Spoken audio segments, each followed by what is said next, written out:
कौन सा और कितना बड़ा खजाना होगा कि 3 दिन तक दिल्ली जयपुर हाईवे बंद करना पड़ा।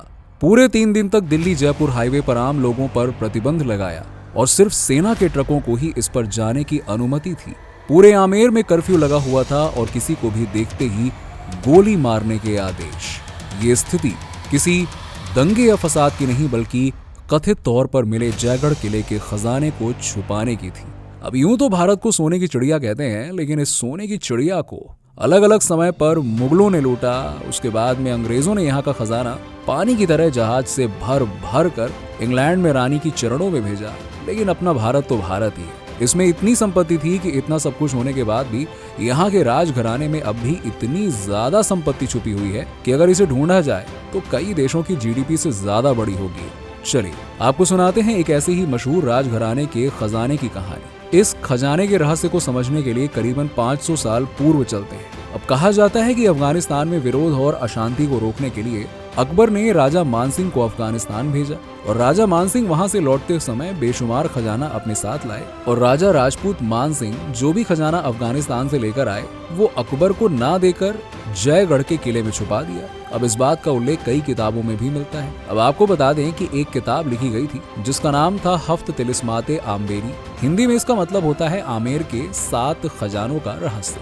फारसी भाषा में लिखी गई इस पुस्तक में बताया गया था कि आमेर में 7 तालाबों के नीचे 7 खजाने छुपे हुए हैं। मुगलों ने भी इन खजानों का पता लगाने की पूरी कोशिश की। अंग्रेजों का राज आया तो उन्होंने भी पूरी कोशिश की, लेकिन ये खजाना कभी मिला ही नहीं।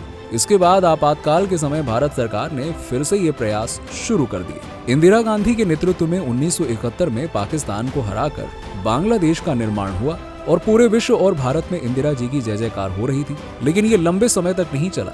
जल्द ही खराब मानसून के कारण देश की अर्थव्यवस्था खराब होने लगी। महंगाई अपने चरम सीमा पर पहुंच गई और उस समय के समाचार पत्रों की सुर्खियां जो कभी इंदिरा जी के तारीफों के पुल बांधते थे, वहीं उनकी सुर्खियां महंगाई और जनता के असंतोष से भरना शुरू हो गईं। सरकार ने जनता का ध्यान भटकाने के लिए बड़े व्यापारी और साहूकारों के यहाँ इनकम टैक्स के छापे डालने शुरू कर दिए। इसके परिणाम भी सरकार को वैसे ही मिले जैसा वो चाहती थी। अब लोगों के बीच में ये बात होती थी कि किसके यहाँ छापा पड़ा और क्या मिला। अब इसी दौर में जयप्रकाश नारायण और जॉर्ज फर्नांडिस जैसे नेताओं ने इंदिरा गांधी के खिलाफ मोर्चा खोल रखा था और साथ ही करीब करीब पूरा का पूरा विपक्ष इंदिरा गांधी के खिलाफ खड़ा हो गया था। अब सरकार के सामने जब कोई विकल्प नहीं बचा तो 1975 में आपातकाल लागू हुआ और सभी विपक्षी नेताओं और विरोधियों को रातों रात जेल में डाल दिया गया। अब महाराजा सवाई मान सिंह द्वितीय और उनकी पत्नी महारानी गायत्री देवी के संबंध तत्कालीन प्रधानमंत्री इंदिरा गांधी से अच्छे नहीं थे। गायत्री देवी और उनके बड़े बेटे ब्रिगेडियर भवानी सिंह को गिरफ्तार कर तिहाड़ जेल में डाल दिया गया। 5 महीने तक वो तिहाड़ जेल में रही। आपातकाल का ये वही वक्त था जब सेना ने जयगढ़ किले में सर्च अभियान शुरू किया था। लोग बताते हैं कि किले की 7 दिनों तक खुदाई हुई। उसके बाद इसमें जो कुछ भी खजाना मिला उसे भारतीय सेना के ट्रकों में भरकर दिल्ली ले जाया गया। वहां से एक विमान में लाद कर विदेश भेजा गया।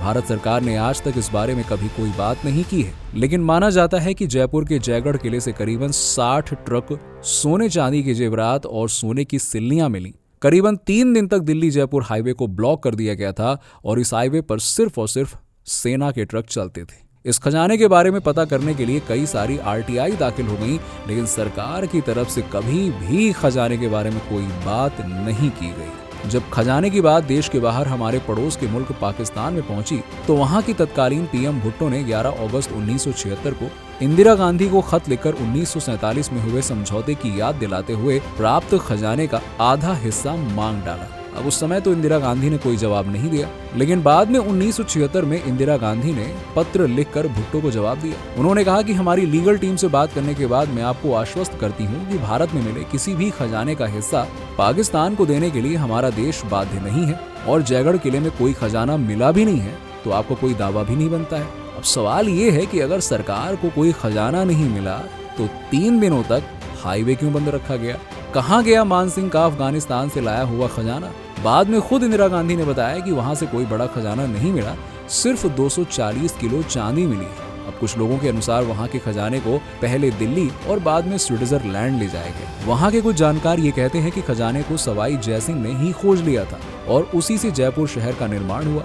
ये किला करीबन 1.5 किलोमीटर लंबा और आधा किलोमीटर चौड़ा है। आइए अब देखते हैं जयगढ़ फोर्ट के आर्किटेक्चर को। जैसे ही आप किले में प्रवेश करेंगे तभी सबसे पहला जालेब चौक आता है। यहाँ सेना के लिए बैरकें हैं तथा युद्ध की दृष्टि से ये चौक बहुत ही महत्वपूर्ण है। मानसिंह द्वितीय ने बाद में इसे बंद करा दिया था। इसके बाईं तरफ एक मुख्य दरवाजा है जो कि सीधा आमेर की ओर निकलता है। एक अन्य दरवाजा भी ठीक बाईं तरफ है जहां बाहर भैरव जी का मंदिर स्थित है। माना जाता है कि किले की रक्षा के लिए यहाँ भैरव देव जी की स्थापना की गई थी। तोपखाना भी यहीं पे स्थित है। यहाँ तोपें तैयार की जाती हैं। देश में 18वीं सदी में गन बनाने का कारखाना कहीं नहीं मिलता। केवल जयपुर के जयगढ़ किले में उस समय तोपें गेहूं का भूसा तथा मिट्टी मिलाकर मोल्ड करके बनाई जाती थी। कुछ प्रमाण आज भी वहां पे उपलब्ध हैं। वहीं एक भट्टी भी है जहां बर्मा से ठोस तोप को गलाया जाता था। दोस्तों, कैसा लगा हमारा ये वीडियो कमेंट बॉक्स में कमेंट करके जरूर बताइएगा। अगर आपको वीडियो अच्छा लगा हो तो वीडियो को लाइक करें और चैनल को सब्सक्राइब जरूर करें और ऐसे ही इंटरेस्टिंग वीडियोस का नोटिफिकेशन आप तक पहुंचे इसके लिए बेल आइकन जरूर प्रेस कर दीजिएगा और साथ में सब्सक्राइब का बटन तो आप दबा ही देंगे। चलिए मिलते हैं आपसे अगली वीडियो में। धन्यवाद।